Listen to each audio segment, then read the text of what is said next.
ఇప్పుడు నువ్వు ఆయన గారు 2-3 విషయాలు స్ట్రాంగ్ వదిలాడు, ఆధారాలు లేవన్నాడు. ఇప్పుడు ఆధారాలు లేవనంటే నువ్వేమంటావు?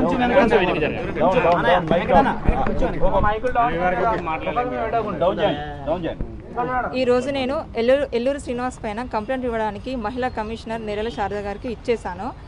అన్ని ఆధారాలతోటి నేను అది సబ్మిట్ చేయడం జరిగింది. నేను త్రో పోలీస్ స్టేషన్ ద్వారా, త్రో కోర్ట్ ద్వారా నేను లీగల్గా వెళ్తున్నాను.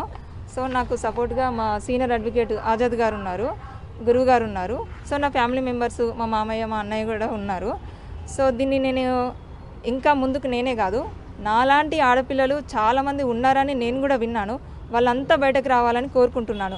కనీసం మెసేజ్ల రూపంలోనన్నా, కాంటాక్ట్ రూపంలోనన్నా వాళ్ళు బయటకు రావాలని నేను మనస్ఫూర్తిగా కోరుకుంటున్నాను. అంతేకాదు నిన్న కామెంట్స్ పెట్టిండు నా పైన, నా పర్సనల్ లైఫ్లో ఇన్వాల్వ్ అయ్యాడు. సో నా పర్సనల్ లైఫ్లో ఇన్వాల్వ్ అవ్వడానికి తను ఎవ్వరు? నేను ఏ రోజున తను కాపాడమని నేను ఎప్పుడూ అడగలేదు. మరి కాపాడమని నేను అడిగినప్పుడు ఈ రోజు నన్ను కాపాడాలి కదా, అలా ఎందుకు పారిపోతాడు? గత 20 డేస్ నుంచి నా నంబర్ ఎందుకు బ్లాక్లో పెడతాడు? అంతేకాదు ఈ వర్షిని అమ్మాయి అది ఇప్పుడు ఎందుకు వచ్చింది ఈ అమ్మాయి ముందుకు అని అంటున్నాడు కదా. 2 డేస్ బ్యాకే కదా వర్షిని పెళ్లి చేసుకున్నా అని చెప్పింది. మరి నేను తొందరగానే రెస్పాండ్ అయ్యాను కదా. అంతకుముందు తల్లి కూతుల బంధం అన్నాడు, గురు శిష్యుల బంధం అన్నాడు. మరి తన నోటికి అదుపు ఉందా? అలాంటి వ్యక్తి నా పైన ఈ తప్పుడు ఆరోపణలు ఎందుకు చేస్తున్నాడు? నిన్న నేనేదో పాయిజన్ బాటిల్ పట్టుకున్నాను అన్నాడు. నేను పట్టుకొని నేనేదో వీడియో కాల్ చేసి నేను బెదిరించానని అన్నాడు. అంటే మీరే పెళ్లి చేసుకోవడానికి మీరే బెదిరిస్తానని అన్నాడు. నిజంగా అలాంటిది ఏదన్నా పాయిజన్ బాటిల్ అంటే తను మందు అన్నాడు. అది ఏ మందో నాకు తెలియదు. ఈ తాగే మందా, అతను తాగే మందా, మరి ఇంకా జనరల్గా ఎవరు తాగే మందో నాకు తెలీదు. నేనైతే పాయిజన్ అనుకుంటున్నాను. ఆ పాయిజన్ బాటిల్ తాగి నేను బెదిరించానని అంటున్నాడు కదా. అదే పాయిజన్ బాటిల్ ఇప్పుడు మీ మీడియా ముందు నేను అలాగే నేను బెదిరిస్తాను. అందరినీ వదిలేసి, వర్షిని కాదు ఇంకా ఏ దర్శిని ఉన్నా వదిలేసి వచ్చి నాతోటి ఉండాలి. ఉంటాడా? మరి అట్లా వస్తే తను నిజం, లేకపోతే తను అవ్వదు. అంతేగాని ఉండండి.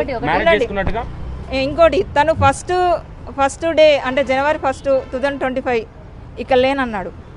లేకపోతే తను బర్త్డే సెలబ్రేషన్ ఎలా చేసుకుంటాడు వాళ్ళ ఫ్యామిలీ తోటి చెప్పండి, మీరే చెప్పండి.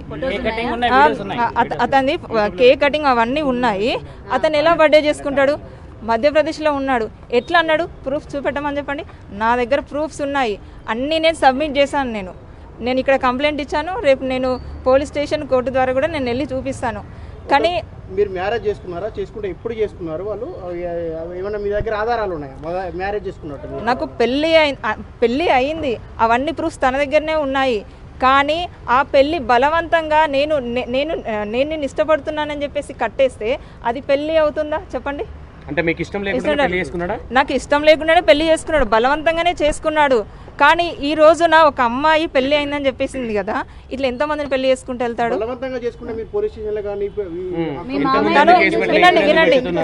వినండి, తనని నేను అడిగాను, ఇది కరెక్ట్ కాదు అని చెప్పాను. చెప్తే తను బెదిరించాడు నన్ను. నేను ఇన్ని రోజులు కూడా నేను చెప్పలేదు, బెదిరించిండు. అదే ఏమని బెదిరించాడో కూడా తెలియదు కదా. దానికి మీరు లొంగిపోయి పెళ్లి చేసుకున్నారంటే అంతలాగా ఏం బెదిరించాడు? బ్లాక్మెయిల్ చేశాడా ఏంటి? నన్ను ఏమంటారు, ఇది ఎవరికైనా చెప్తే మాత్రం నేను నిన్ను చంపేస్తానని చెప్పేసిండు. సో నేను ఇంకా అవి కూడా అన్నాడు, నాకు ఇవ్వచ్చు, నాకు అవ్వచ్చు అని చెప్పేసి. ఎందుకు లేను 3 నెలలుగా నన్ను కలిసేవాడు, నాతో స్పెండ్. రూములు తీసుకోలేదు, మేము రూమ్ తీసుకోలేదు, వేరే పర్సనల్ గా మేము వేరే చోట కలిసేవాళ్ళం. నాతో ఉండేవాడు, నాతో మాట్లాడేవాడు.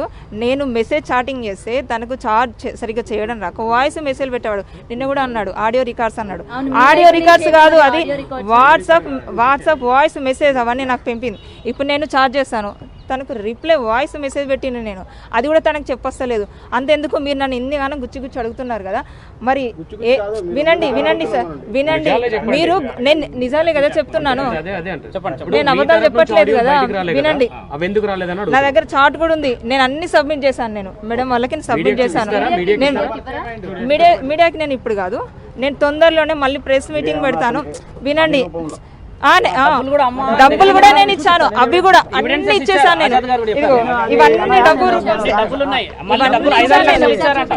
ప్రూఫ్స్ లేకుండా కూడా నేను ఇచ్చాను. అంటే ఇది ఇంకా నాకు కొన్ని ఉన్నాయి.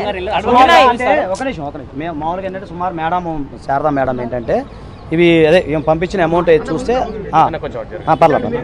ఇప్పుడు యాక్చువల్గా అంటే కొన్ని డాక్యుమెంటరీ ఎవిడెన్స్ లీగల్ పరంగా కొన్ని చూపించలేము కాబట్టి, ఎందుకంటే మాకు ఎవిడెన్స్ పరంగా ఇబ్బంది అవుతుంది. ఎందుకంటే ట్రైల్ అప్పుడు చాలా ఇబ్బంది అవుతుంది, కొన్ని చెప్పకూడదు కాబట్టి. ఎక్కడ మీకు ఇందాక చెప్పాను, అంతగా చెప్పాను, ముందే చూపిస్తాను కూడా చెప్పాను. సార్ మీరే మీడియా ముఖంగా చూపించమని మీరు అన్నారు కాబట్టి ఇప్పుడు నేను చూపిస్తాను, ఇందాక పర్సనల్గా చెప్పిస్తాను. చూపించండి. అలాగే నాన్న.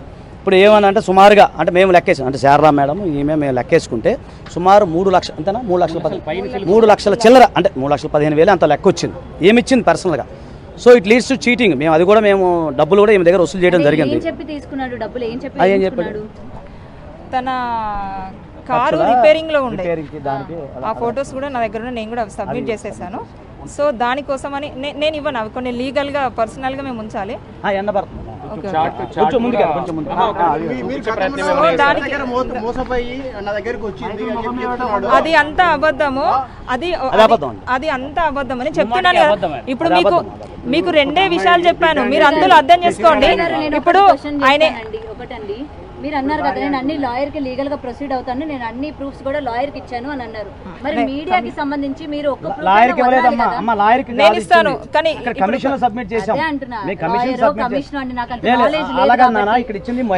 ముందు ఇంకా మనం కలుస్తూనే ఉంటాం కాబట్టి నేను ఒక్కొక్కటి నేను పాస్ చేస్తా ఉంటాను.